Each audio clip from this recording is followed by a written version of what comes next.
Welcome to Tector. We will walk you through the features available on the Sensor Values page. Press on Sensors in the sidebar to see all sensors to which you have access. Then select the sensor to see its details and make changes.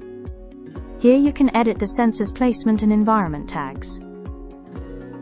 Go to this section to update the relevant tags as needed.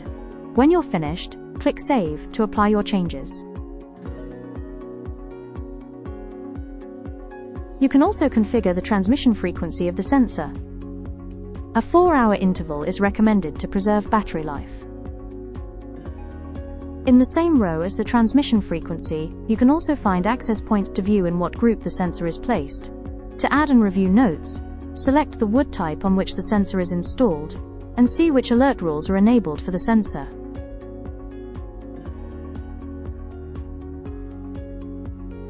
To move a sensor from one subgroup to another, click the toolbar in the upper right corner and select the transfer option.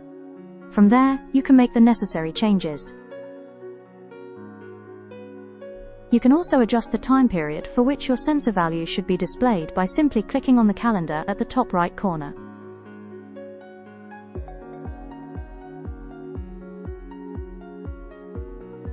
If you scroll down, you'll see an overview of sensor measurements. The first graph shows how the wood's moisture level changes over time, and the amount of precipitation in the local area. The second graph shows temperature and humidity from both the sensor and the local weather station. You can choose to view indoor data, outdoor data, or both. At the bottom of the page, you'll find the Raw Values section, where you can download the sensor data as either a CSV file or an Excel sheet.